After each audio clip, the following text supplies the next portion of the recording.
Party యొక్క సంస్థాగత నిర్మాణం మీద కూడా చాలా విస్తృతమైన చర్చ జరిగింది. సభ్యత్వ నమోదు, పార్టీ యొక్క కమిటీలు, ఇవన్నిటి విషయంలో చర్చ జరిగింది. పార్టీ కమిటీలో ఇవాళ పార్టీ మీటింగ్లో ఈరోజు ఒక నిర్ణయం కూడా తీసుకోవడం జరిగింది. రాష్ట్ర వ్యాప్తంగా ఉన్న అన్ని కమిటీలు ఎక్సెప్ట్ స్టేట్ కమిటీ మినహా అన్ని కమిటీలను కూడా ఈరోజుతో రద్దు చేయడం జరిగింది.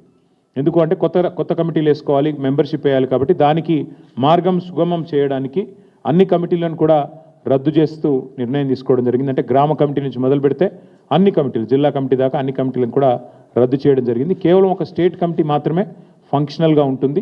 ఆ స్టేట్ కమిటీ ఆధ్వర్యంలో మెంబర్షిప్ కార్యక్రమానికి పోతాం. రాష్ట్ర వ్యాప్తంగా మరి ఈ మెంబర్షిప్ కార్యక్రమాన్ని కూడా రెండు మార్గాల్లో చేస్తాం. ఆన్లైన్ మరియు ఆఫ్లైన్. అంటే ఆన్లైన్ అంటే డిజిటల్ మోడ్లో, ఆఫ్లైన్ అంటే మరి పుస్తకాల ద్వారా, మెంబర్షిప్ పుస్తకాల ద్వారా 2 మార్గాలుగా తప్పకుండా చేస్తాము. మా ఆలోచనల్లో ఒకటే, రాశి కంటే వాసి ముఖ్యం.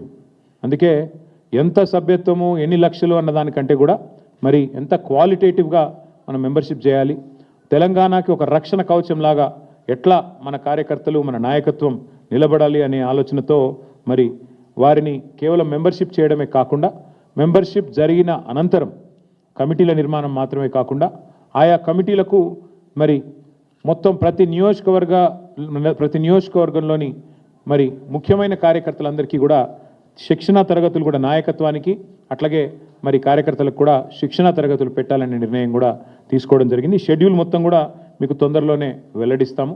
ఎందుకంటే ముందుగాల కొంత దానికి ప్రిపరేటరీ వర్క్ ఉంది. ఆ ప్రిపరేటరీ వర్క్ అయిన వెంటనే, ఎందుకంటే ఆల్రెడీ ఉన్న కమిటీలు రద్దయ్యాయి కాబట్టి వెంటనే మెంబర్షిప్ స్టార్ట్ చేయాల్సి ఉంటుంది. కానీ దానిలో కూడా ప్రాసెస్ ఉంటుంది.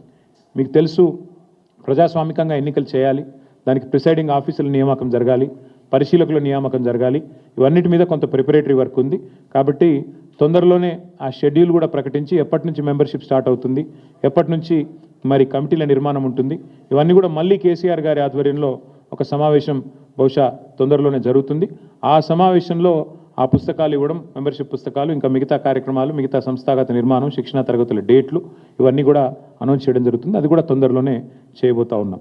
ఇక ముఖ్యమైన విషయం ఇంకొకటి కూడా, ఈ రాష్ట్ర ప్రభుత్వం చేస్తున్న అరాచకాలు, ముఖ్యంగా భూదోపిడీ కానీ, ఈ రాష్ట్ర ప్రభుత్వం చేస్తున్న కుంభకోణాలు కానీ, అట్లాగే 13 డిక్లరేషన్లు, 420 హామీలు, అభయహస్తం మేనిఫెస్టో పేరిట ఏదైతే ఇచ్చారో ప్రతి ప్రజా సమస్యని కూడా ఐడెంటిఫై చేసి, ప్రజలకిచ్చిన ప్రతి వాగ్దానాన్ని కూడా ఐడెంటిఫై చేసి, జిల్లాల వారీగా ఎక్కడికక్కడ మరి సమాయత్తమయ్యి ఎక్కడికక్కడ పోరాటాలకు నడుం బిగించాలని చెప్పి కూడా ఈ సమావేశంలో తీర్మానం